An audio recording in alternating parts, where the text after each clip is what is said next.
All right, let's talk about how to build a B2B marketing strategy, especially if you're a professional services provider, a consultant, a coach, and your target clients are decision makers inside of organizations.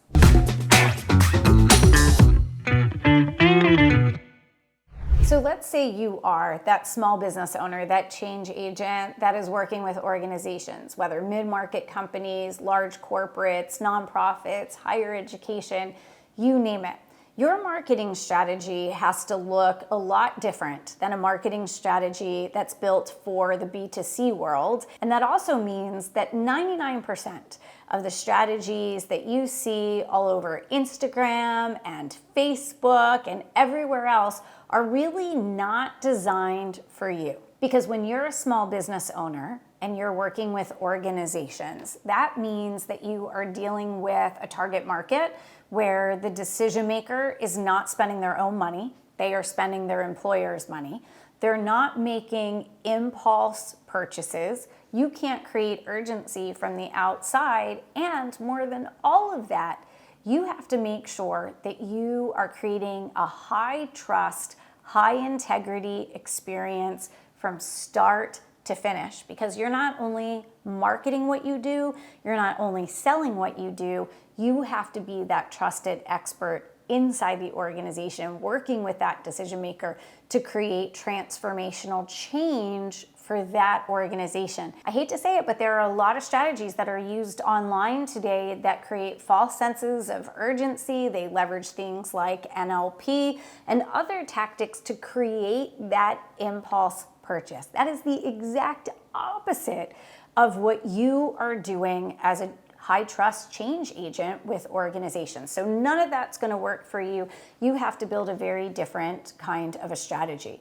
And before you start picking which tactics that you're going to utilize in your strategy, the first thing you have to ask yourself are, wait a second, what is it that I'm looking to accomplish with this strategy? Now I know it's to get clients, but what are the challenges that you have to overcome with your strategy in order to eventually lead to getting those clients? So that's what we're going to talk about now. The first challenge or problem that your marketing strategy has to overcome is that you do not have enough decision makers to talk to.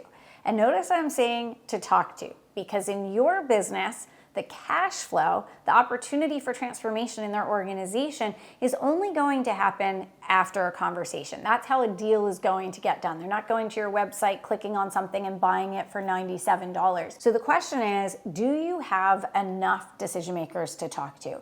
And here's what I can tell you after having done this for 19, 20 years.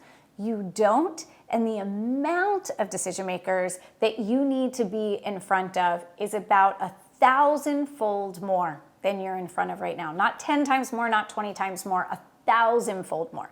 You need to have so many conversations with decision makers and proximity to decision makers, because at any given time, only 1 to 3% of your ideal target decision makers will be getting ready to invest in the very type of thing that your business does. So you need to cast a much, much bigger net, and you have to ask yourself, how are you going to cast that bigger net? Problem number 2 that your marketing strategy has to overcome is that decision makers don't want to talk to you. And it is nothing personal. It is not personal at all. They don't want to talk to anybody on the outside. Why? Because they're incredibly busy. They are insanely busy. They spend all day, every day in meetings and conversations and never have 2 minutes of quiet time to think, let alone make a dent in their to-do list. They also don't want to talk to you because they hate being sold to. They absolutely hate being sold to. And unfortunately, there are a lot of really pushy salespeople out in the marketplace. In fact, one of the things we're seeing people do right now is sort of kind of make up these fake podcasts. They're not even real podcasts. And they're making up these strategies to get decision makers, crazy busy decision makers, on a Zoom for 40 minutes, on a podcast that's really just a conversation, so that they can pry information out of the decision maker so that they can turn around and sell something to them. And so So think about all of those pushy sales tactics that have been used over the last 20, 30, 40 years that have really made decision makers very, very guarded. They don't want to sit through another sales conversation or another pushy sales pitch. And the third reason they don't want to talk to you is because they don't think they need you right now. Organizations really operate in the tyranny of the urgent. Even though there are a million things they should be doing, they're only focusing on the things that are on fire right this minute. And if they don't equate your services and your expertise to the thing that's on fire in front of them right this second, then they think, well, I don't need you right now, so I don't have time to talk to you right now. So you have to have a marketing strategy that not only gets you in front of enough decision makers, but with integrity, helps you create conversations with those decision makers. And then the third problem that your marketing strategy has to overcome is having the wrong conversations when you do talk to them. And I talk about this in one of my other videos that you might want to go check out.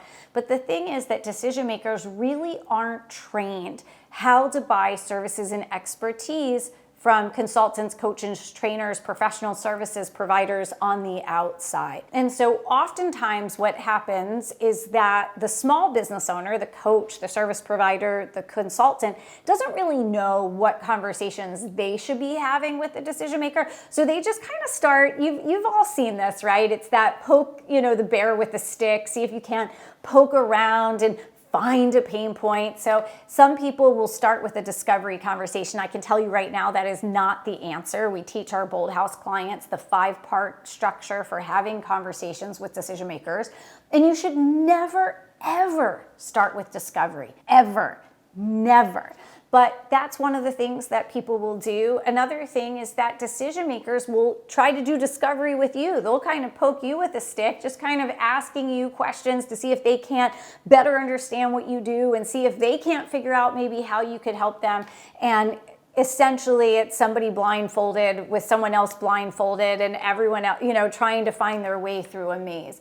So not having the conversations that you need to be having at the right time and really feel confident and in control of those conversations. From the very first interaction with the decision maker, you want to be leading them by the hand. In fact, look at it this way. How you sell and market to decision makers is how they think you will deliver your services.